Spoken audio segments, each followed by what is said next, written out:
ಬಿಕೆನೇ ಕೇಳಿ ನಾನು ಅವ್ರನ್ನೇ ಕೇಳಿಯಪ್ಪ ಯಾರ್ಯಾರ ಜೊತೆ ಮಾತಾಡಿದಾನೋ ನನಗೇನು ಗೊತ್ತು. ಹಾಂ, ನನ್ನ ಸಂಪರ್ಕದಲ್ಲಿ ಯಾರು ಇಲ್ಲಪ್ಪ. ನಂಗೆ ಗೊತ್ತು ಯಾರನ್ನ ಮಾಡಿದ್ರು, ಯಾರನ್ನ ಮಾಡಿದಾರಯ್ಯ. ಸದಾನಂದ ಗೌಡ ಯಾರನ್ನ ಮಾಡಿದ್ದೀನಿ ಅಂತ ಹೇಳ್ದ. ಈಗ ನನ್ನ ಮಾಡಿದ್ದೀನಿ ಅಂತ ಹೇಳಿದ್ರ, ನನ್ನ ಮಾಡಿದ್ದೀರಿ ಅಂತ ಹೇಳಿದ್ರೇನಪ್ಪ, ಮತ್ತು ನಾನು ಹೆಂಗೆ ಹೇಳಲಿ.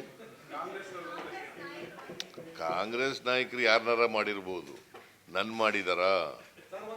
ಸೋ ಫಾರ್ ಸದಾನಂದ ಗೌಡರು ನಾನು ಮಾತಾಡಿಲ್ಲ.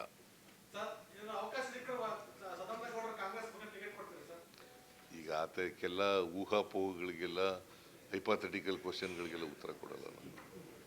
ಒಂದು ವೇಳೆ ಅಕಸ್ಮಾತ್ ಇಂಥವಕ್ಕೆಲ್ಲ ಉತ್ತರ ಕೊಡಲ್ಲ.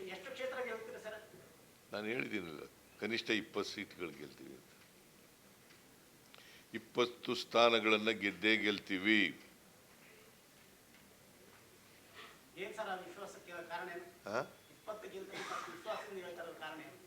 ಕಾರಣ ಏನು ಗೊತ್ತಾ, ಜನಗಳು ನುಡಿದಂತೆ ನಡೆದಿದ್ದೀವಿ, ಅದಕ್ಕೋಸ್ಕರ ಜನ ನಮ್ಮ ಪರವಾಗಿದ್ದಾರೆ. ನುಡಿದಂತೆ ನಡೆದಿರ್ತಕ್ಕಂಥ ಸರ್ಕಾರ ಕಾಂಗ್ರೆಸ್ ಸರ್ಕಾರ, ಕೊಟ್ಟ ಮಾತಿನಂತೆ ನಡ್ಕೊಂಡಿದ್ದೀವಿ. ಅದರಿಂದ ಜನ ನಮ್ಮ ಮೇಲೆ ವಿಶ್ವಾಸ ಇದೆ, ನಂಬಿಕೆ ಇದೆ, ಹಾಗಾಗಿ ವೋಟ್ ಹಾಕ್ತಾರೆ.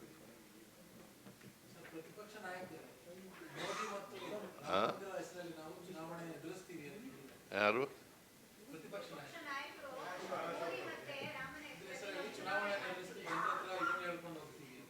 ಚುನಾವಣೆ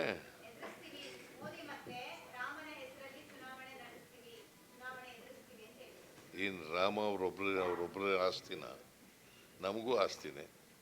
ಶ್ರೀರಾಮಚಂದ್ರ,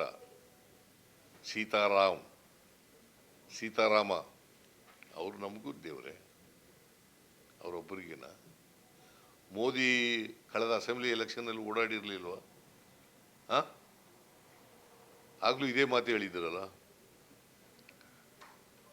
ಮೋದಿ ನೋಡು ಓಟ್ ಹಾಕ್ತಾರೆ ಅಂತ. ನಾವು 136 ಗೆದ್ದೋ. ಮೋದಿ ಎಲ್ಲೆಲ್ಲಿ ಹೋಗಿದ್ರು ಅಲ್ಲೆಲ್ಲ ನಾವೇ ಗೆದ್ದಿದ್ದೀವಿ ವಿತ್ ಬಿಗ್ ಮಾರ್ಜಿನ್. ಮಾಡಲಿ ಪಾಪ, ಅವರು ಒಂದು ಪೊಲಿಟಿಕಲ್ ಪಾರ್ಟಿ, ರಾಷ್ಟ್ರದಲ್ಲಿ ಹೆಚ್ಚು ಅಧಿಕಾರದಲ್ಲಿರೋರು ಮಾಡಲಿ, ಅವರು. ನಾವು ಮಾಡ್ತೀವಿ ಪ್ರಚಾರ, ನಾವು ಶುರು ಮಾಡಿದ್ದೀವಿ ಈಗಾಗಲೇ. ನಾನು as A matter of fact ಒಂದು 10-15 ಜಿಲ್ಲೆಗಳನ್ನ ಮುಗಿಸಿದ್ದೀನಿ ನಾನು ಆಗಲೇ. ಯಾವುದು ಅಜೆಂಡಾ ಇಷ್ಟು ಗಂಟೆ ಹೇಳಿದ್ವಲ್ಲ.